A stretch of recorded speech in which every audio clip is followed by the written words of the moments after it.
Hey guys, Lance Thomas here, the CEO and founder of Slangmagic Fishing, also the founder of the Trust Your Work Foundation. We're here in Williamsburg, Brooklyn at Rodney Park. I'm here with my man Ted. Ted, introduce yourself, my man. Thanks, Lance. I'm Ted Smith, Executive Director of New Heights. So Ted, what has New Heights been up to since the COVID pandemic has been going on? Yeah, man, it's affected a lot of people and so dramatically. And I think our goal at New Heights has been to really just be there and be a support for our kids and families during this difficult time. So reaching out to our kids and families every week, just checking in and see how they're doing mentally, physically, academically. We sort of convert everything to the Zoom world. So we created a whole adaptive program model where we're doing virtual tutoring, we're doing virtual Zoom workouts, so trying to keep our kids active, and being a support. So there have been some families who've struggled with technology, so trying to be a support for them. So either get them, laptops or tablets or connected to Wi-Fi, working with their schools on that. We've done some food insecurity things for people who are struggling. So again, just, New Heights is a family, and we want to support our family when times are tough. I think the other thing that we've been focusing on, and I know you guys have been doing the NBA and the Players Association, and you've been doing a lot of it yourself, I know, but it's just trying to support sort of the social justice and the Black Lives Matter movement. Absolutely. Creating more opportunities and equality for people. So, we did a lot of that on Zoom calls and conversations with our kids.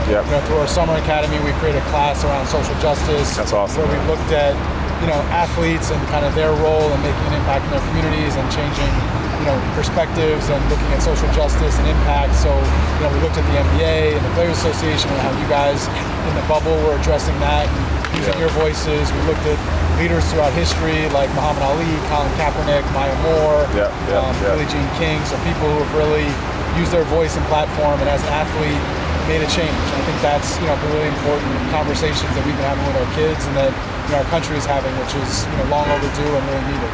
Yeah, there's a lot of education that needs to happen to really, have the masses, especially the children in both of our programs, understand exactly, the importance of, understanding social justice and, the Black Lives Matter movement,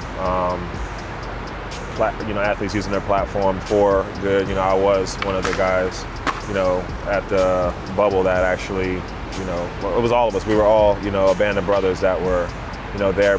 Yeah, our kids, we educate them through Zoom calls. Again, a good thing about our program, we actually were doing a lot of, video calls with our kids initially, even before the pandemic. So they were already well versed with how to use it. They were just finding a creative way to keep them engaged because now they had to do it for school as well. And we didn't really want to oversaturate their time because their summers were this is the weirdest summer ever. I mean, not even as an adult it was weird, but imagine it, as a 12-year-old. Where you're not allowed to go outside and be with your friends, So we were really juggling that balance between, education and helping them out, but also allowing them to step back and be a kid still in a really weird time in history. And one of the other exciting things for us at New Heights, despite the pandemic, the future is bright for New Heights. So, as you know, as a board member, in 2021, New Heights is going to open a new home facility in Brooklyn.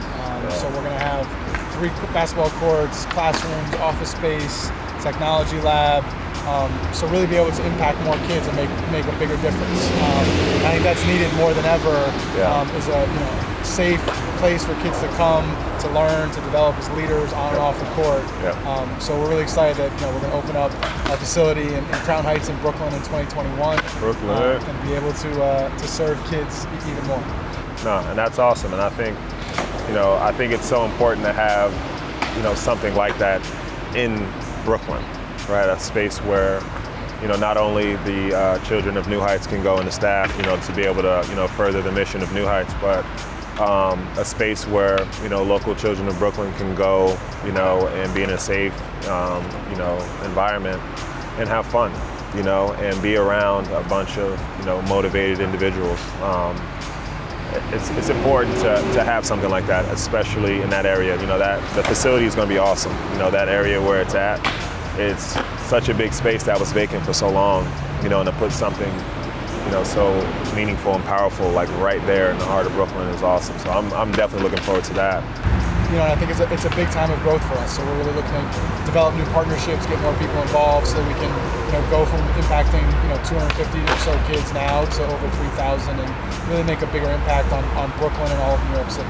That's awesome, and for us, if you go to trustyourwork.org, you can see a link to see a lot of the initiatives that we've been doing, and there's a donation button there for people who want to help out as well. So yeah, we're going to continue to ramp up our efforts and make a change. Our kids are resilient to begin with, and I think developing the technology skills, new ways of thinking, new ways of interacting with people, I think that's been great. And I think our goal and some of what you've been doing is just trying to empower kids, because their promise and potential is unlimited, and they just need people to help them along the way. So the work with your foundation and New Heights, I think, is critical now. Yeah, I mean, mentors, being a leader, responsibility, accountability. These are things that I learned while I was in New Heights a long time ago, and I always wanted to, continue to build on that. I feel like that was who I was even before I got to New Heights, but I got,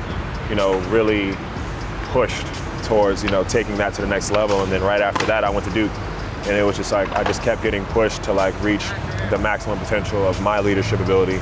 And I learned from so many great leaders. It was kind of, a no-brainer for me to want to pass that along to the next generation, because leadership is something that it takes a lot of personal accountability to be a good leader. It's one thing to be able to tell people what to do, but people won't listen to you if they know that you wouldn't do it yourself. So the lessons that I teach our kids are very valuable, and I take a lot of pride in it.